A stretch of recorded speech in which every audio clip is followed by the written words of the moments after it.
bismillaahi raxmaani raxiim waxaana wanaagsan daawadayaal saaxiibayaal meel kastoo aad joogtaan kusoo dhowaada barnaamijka falanqaynta caalamka. dowladda turkiga oo bilowday qodidda dhulka hoostiisa maxaa la diyaarinayaa, maxayna turkiga iyo dowladaha kale ee caalamka ay ka barteen dagaalada iminka ka soconaya bariga dhexe. waxaan eegi doonaa mageesinimo mise wax kale. dhalinyaro falastiiniyiin ah oo taangi ciidamada Israa'iil ka buuxiyeen waxyaabaha qarxa gabi ahaanba ka dhigay mid aanan qarxaynin. sidee wax u dhaceen waan kula wadaagi doonaa. waxaa raaci doona Israa'iil ma waxay bilowday daandaansiga ka dhanka dowladda Masar. maxaa ka soconaya meel 11 kiiloomitir u jirta xadka Masar iyo Israa'iil ay wadaagaan. kulamada wasiirada gaashaandhigga ee Masar iyo Urdun, dhaqdhaqaaqa dhanka xadka ka soconaya iyo digniinta loo jeedinaya Israa'iil oo ah inay mar kale ay ku jirto wax u eg sida qamaarkii oo kale. Thomas Friedman muxuu ka yiri qatarta Israa'iil ee wajihi karta marka la eego howlgallada iyo dagaalada ay doonayaan magaalada Gaza inay ka fuliyaan. waxaan sidoo kale aan eegi doonaa Qatar oo weli sugaysa jawaabta Israa'iil iyo qodobo kale oo min Yemen ilaa Pakistan ah. soo dhawaada saaxiibayaal, kusoo dhawaada mar kale iyo Marcadda Show, barnaamijka falanqaynta caalamka. waxaan ku hormari doonaa warbixinta ku saabsan. muuqaalkani waa mid ka mid ah midka loogu hadalhaynta badan yahay baraha bulshada, gaar ahaan barta Twitter-ka. wuxuu muujinayaa dhalinyaro falastiiniyiin ah oo gebi ahaanba furfuraya fiyuuska ama qalabkii qarxin lahaa gaari ay ciidamada Israa'iil ka soo buuxiyeen waxyaabaha qarxa. maxaan ku tilmaami karnaa mageesinimo mise aragtidaadana la wadaag. waa laba dhalinyaro ah, waxay u imaanayaan taangi nooca mirkaava ah oo Israa'iil ka soo buuxisay waxyaabaha qarxa lana geeyay meel dhismayaal oo shacab ay deganaayeen oo dhanka Jabaaliya ah. Israa'iil marka waxay doonaysaa marka inay remote-ka u taabato oo ay qarxiso taangigaasi marka ay dadka deegaanka ay u soo dhawaadaan. laakiin tii ma aysan dhicin oo labada dhalinyarada ah ee muuqaalka ka soo muuqata ayaa waxa la sheegay inay waxyaabihii qaraxa sababi lahaa ay gabi ahaanba ay kala fureen oo gaarigii uu noqday mid aanan qarxaynin. waana mid ka mid ah kan loogu hadalhaynta badan yahay baraha bulshada. waxaa muuqaalka dadka qaar ay ku tilmaameen xubnaha ka soo muuqanaya inay yihiin dagaalyahano ka tirsan xogaga iska caabinta ee Xamaas. Israa'iilna waxaa la sheegay inaysan u suuragelin qarxinta taangigaasi oo waxyaabaha qarxay ka soo buuxiyeen lana doonayay in dadka lagu dhibaateeyo. marka taa laga yimaado aan eegno Turkiga iyo talaabada uu qaaday. dowladda Turkiga dagaaladii ugu dambeeyay ee bariga dhexe waxay dhowr jeer madaxweynaha iyo mas'uuliyiinta ay ku celceliyeen inay wax ka barteen. hadda waxaa la bilaabay dhismaha dhulka hoostiisa ah oo markii horeba dowladdu ay soo jeedisay. magaalada Ankara oo caasimada dalka Turkiga ah waxaa lagu waramayaa in la bilaabay dhulka hoostiisa in dadka loo diyaariyo meel difaac ah oo ay ka geli karaan haddii mustaqbalka Qatar weyn Turkiga uu wajaho. qorshahani waa mid la doonayo in laga dhaqangeliyo 81 gobol oo dalka Turkiga uu ka kooban yahay. waxaana hadda laga bilaabay magaalada Ankara. wasaaradda deegaanka ee dowladda Turkiga ayaana si cad u sheegtay in ujeedada arrintan laga leeyahay ay tahay dadku inay difaac ay helaan. dagaalkii Iiraan iyo Israa'iil Turkiga wuxuu sheegay inay ka barteen hawada iyo sida loogu kala sareeyo gantaalada iyo xadigooda halka ay gaari karayaan. waxaana dagaalkii kadib ay soo bandhigeen gantaalkii ugu horeeyay oo nooca hypersonic ah oo Turkida ay sheegeen in iyaga ay soo saareen, kaas oo walaac kale ku abuuray Israa'iil si gaar ahaan inay u falanqeynayeen bishii la soo dhaafay.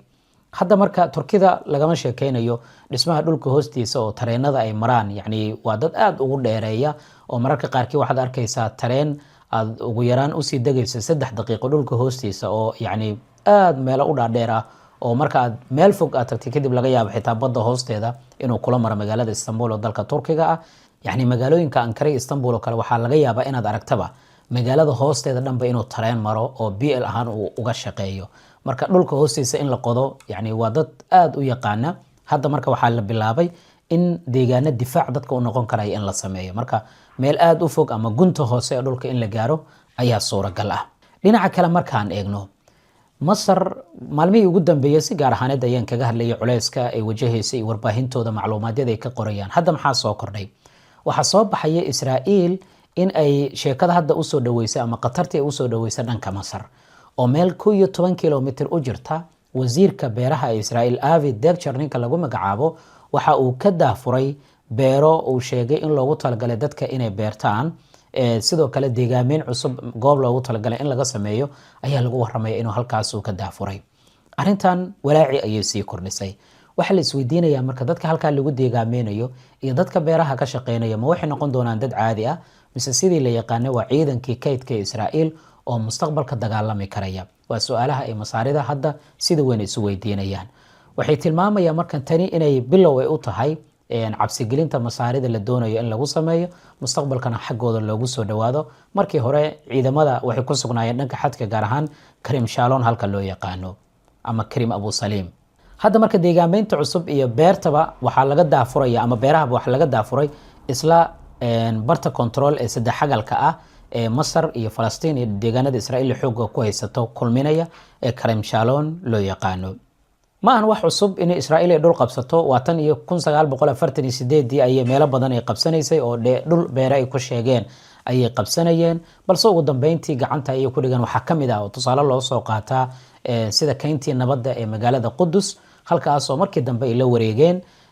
falanqeeyaashan waxay aaminsan yihiin in Israa'iil aad moodo inay istaraatiijiyad weyn ay ciyaarayso oo mustaqbalka caqabad ku noqon karaya ama ku noqon karaysa isla Israa'iil.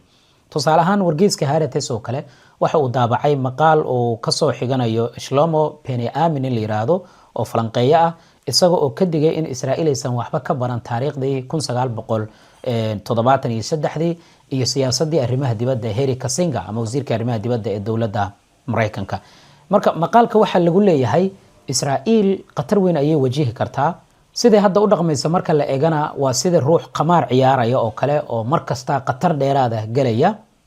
marka la eego dagaalka magaalada Gaza ee dhanka Lubnaan dagaalkii isaga furan iyo hadda ay doonayaan inay dowladihii Carabta hadana mar kale ay dagaal ay ku qaadaan. tanina waxay abuuri kartaa baa lagu yiri maqaalka midnimo ay dowladaha Carabta mar kale ay midoobaan, iyadoo Israa'iil ay aaminsaneed in mar horeba markii heshiisada ay la galeen dowladaha Carabta ay midnimadoodii iyo waxyaabo badan ay ka tanaasuleen oo iyagii madax la isu geliyo oo Shiica iyo Sunna iyo Ikhwaan Muslimiin iyo waxyaabo kaleba iyaga qoorta ama dhexdoodii laga abuuray. dad badan hadda waxay aaminsan yihiin marka inay tani keeni karto midnimo, sidoo kalena ay abuuri karto in dowladaha Carabta ay qaataan go'aan ka duwan midka hadda ay kula macaamilayaan Israa'iil. oo tusaale ahaan markaad eegto Urdun iyo Masar sidii hore hadda waxaad moodaa inay aad isaga soo dhawaadeen bilihii la soo dhaafay. wasiirka gaashaandhigga ee dowladda Urdun wuxuu dhawaan tagay magaalada Qaahira oo caasimada dalka Masar ah. wuxuu kula kulmay dhigiisa dalkaasi Masar, arrimo badan ay ka wada hadleen. waxaa qayb ka ahaa inay Urdun ay fiiro gaar u yeelato dhaqdhaqaaqyada ka soconaya dhinaca daanta galbeed, masaaridana dhinaca magaalada Gaza waxa ka soconaya. waxaa ka dhashay inay Urdun qasab ku askaraysa dadka oo la yiraahdo inaad isdiiwaan gelisaan oo qaybaad ka noqotaan ciidanka kaydka. waxay sidoo kale tani keentay in Masar ciidamo iyo guutooyin istaraatiiji ah inay u dirto deegaanada gacanka Sinai, iyagoo oo Liibiya la falgalaya dowladaha kale ee Carabtana dhaqaale badan ka doonaya. Sacuudiga waatii madaxweyne Sisi socdaal uu ku tagay, maantana wuxuu la kulmay mas'uulka ugu sarreeya dowladda isu tagga Imaaraadka Carabta. arrimahan gobolka oo idil waxyaabaha ka soconaya insha Allah barnaamijyadeena kale ayaan kugula wadaagi doonaa. like sar muuqaalka la wadaag saaxiibadaada. mahadsanid. afhayeenka wasaaradda arrimaha dibadda ee dowladda Qatar Majid Al-Ansari ayaa maanta warbaahinta la hadlay. waxa uu sheegay in weli ay sugayaan jawaab ka timaada dhanka iyo Israa'iil. jawaabtaasi oo ah heshiiska la soo bandhigay iyo soo jeedinta cusub waan aqbalnay ama waan diidnay. toddobaadkii hore waa tii uu lahaa waqti ma hayno Israa'iil waa inaad ku dhaqsataan jawaabta. ilaa iminka waxaad moodaa Israa'iil inaysan jawaab bixin. waxay arrintan ay imaatay iyada oo aad loo cambaareynayo duqeyntii ka dhacday cisbitaalka Naasir oo magaalada Gaza ah oo in ka badan 20 ruux ay ku dhinteen, mar kalena cisbitaalka iyo agaarkiisa Israa'iiliyiinta ay duqeeyeen. dadka halkaasi ku shahiiday waxaa kamid ahaa wariyaal la shaqeynaya warbaahinta caalamiga. arrinta cajiibka marka waxay tahay inay dowladaha qaar ee reer galbeedkaba ay taagan yihiin wariyaal halkaasi laguma dilin ee dad kale ayaa lagu dilay, halkii Israa'iil ay dhihi lahayd waxaan dilnay xitaa xubno xoogag ka tirsan sidii ay Anas al-Sharif wariyihii ahaa Allah u naxariistay ugu eedeeyeen inuu kamid ahaa guutooyinka ugu muhiimsan ee xoogaga iska caabinta. markii dambena la soo bandhigay cadeymaha muujinaya inuu wariye ahaa la shaqeynaya telefishinka Al Jazeera, lana og yahay waliba iyagana account been ayay u sameeyeen. waxay yiraahdeen account-kan waa midkii lacagta uu ku qaadan jiray guutooyinka ugu muhiimsan ee Xamaas ayuuna kamid ahaa. inkastoo uu shahiiday bartiisii Twitterka wali way shaqeynaysaa Anas oo waxa lagu soo bandhigayaa dhibaatada lagu hayo dadka shacabka ee Falastiiniyiinta. dhinaca kale Thomas Friedman oo ah qoraa Amerikaan ah ayaa waxa uu digniin u diray ra'iisul wasaare Netanyahu oo wuxuu yiri go'aan ismiidaamin ah ayaad qaadanaysaa marka la eego magaalada Gaza iyo waxa ka soconaya iyo ujeedada aad ka leedahay dagaalka magaalada Gaza. qoraagan Amerikaanka ee caanka ah ayaa qoraal waxa uu ku daabacay warbaahinta gaar ahaan wargeyska New York Times oo Mareykanka laga leeyahay. waxaana uu yiri Benjamin Netanyahu oo maxkamadda ICC ay doondoonayso waxaad moodaa in uu ku dhacayo ama daban is horseedi karaya isdil yani ugu dambeyn in Israa'iil meel cidla ay ku soo dhacdo fariintu waa inta wuxuu ku dooday marka in dagaalka hadda ka soconaya magaalada Gaza in uusan ahayn mid Israa'iil ay isdifaacayso inkastoo ay yiraahdeen xubnihii xoogaga ugu muhiimsanaa waan dilnay haddana waxa uu yiri waxay sii wadaa dhaawaca iyo dhimashada soo gaaraysa dadka shacabka ee Falastiiniyiinta dhaawaca sumcaddii Israa'iil ay ku lahayd caalamka iyo kala go'a midnimada bulshada Israa'iil dhexdeeda intaasoo idil waxa ka shaqeynaya buu yiri Netanyahu ugu dambeyn wuxuu ku qasbanaan doonaa in uu ismidaamiyo ama uu isqarxiyo taasoo ka dhigan inuu ugu dambeyn isdhiibo iyadoo xaaladdu ay tahay mid maraysa meel aan waxba laga qaban karin maanta magaalada Gaza markaan eegno dad shacab ah oo barakacaya ayaa lagu waramaya in la bartilmaameedsaday ujeedada dagaalka hadda loogu laabanayana wax kale maahan waa inay dadka shacabka ah ku qasbanaadaan inay ka barakacaan waqooyiga iyo bartamaha oo dhanka koonfurta ayaa la doonaya in la isugu geeyo iyadoo banaanbaxyo ay dhigayaan dadka Israa'iiliyiinta oo ay doonayaan in dadka shacabka ah ay muujiyaan dareenkooda ah in aysan doonaynin dagaalka magaalada Gaza maxaabiistana la soo daayo ayay haddana Israa'iiliyiintu maanta waxaa lagu waramayaa in ay bartilmaameedsadeen goobo dad rayid ah ay ku sugnaayeen ku dhawaad 40 ruux ayay maraysaa tirada dadka ku shahiiday tan iyo waa berigii maanta magaalada Gaza dadka waxyeelada ay soo gaartay waxaa ka mid ahaa shaqaale la sheegay in arrimaha gargaarka ka shaqeynayeen iyo dad doontay gargaar kuwaas oo ku sugnaa goobaha gargaarka lagu qaybiyo arrimahan oo idil waxyaabaha ka soo kordhoon kula wadaagi doonaa aan u duceyno dadka muslimiinta meel kasta ay joogaan in Ilaahay dhibaatada ka dulqaado sidoo kale aan u duceyno si gaar ah dadka shacabka ee Falastiiniyiinta in Ilaahay dhibaatadan uu ka dulqaado waa imtixaan maruna waa laga baxaya insha Allah Pakistan iyo Yemen hadii aan eegno waxaan ku hormarayaa Pakistan dawladda Pakistan ayaa lagu waramayaa in 10,000 oo ruux ay ka daadgureysay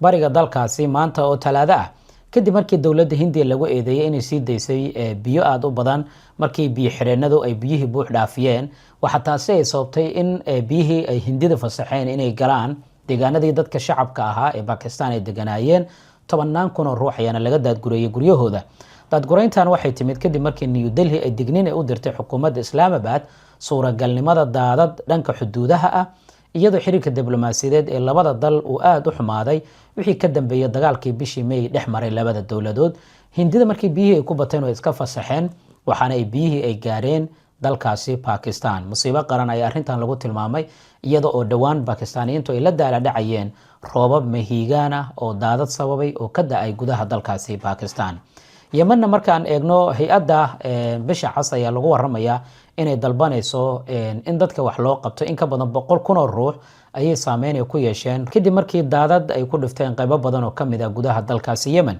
mas'uuliyiintu waxay sheegeen in dadka inta ugu badan ay guryahoodii ay burbureen loona baahan yahay dadka in laga samato bixiyo deegaano kala duwan oo gudaha dalkaasi Yemen ah Ukraine iyo Ruushka hadii aan eegno labada dhinac diyaarado daroonisa ayay isku weerareen waxaad moodaa midka kale inuu ugu hanjabayo isticmaalka diyaaradaha darooniska kuwaas oo caadi ka noqday furmaha dagaalka ee labada dhinac tan iyo bishii February 2022 ayay dagaalamayaan labada dawladood ilaa iminka ma jiro heshiis laakiin waxa la doonayaa dagaalkaasi sidii loo soo gabagabeyn lahaa in laga shaqeeyo Trump ayaa ku baxay ilaa iminkana lama heshiinin marka la eego wasaaradda gaashaandhigga ee dawladda Ruushka waxay dhahday 190 diyaaradood oo daroonis ah ayaan soo ridnay maanta xalayna 43 diyaaradood oo daroonis ah taasoo ka dhigan in ka badan 200 oo diyaarad oo daroonis ah in Ukraine ay ku weerartay gudaha dalka Ruushka sidaas si lamid ah Ukraine waxay leedahay annagana diyaarado badan ayaan soo ridnay waxaana la bartilmaameedsaday goobaha wax soo saarka iyo sidoo kale goobaha muhiimka u ah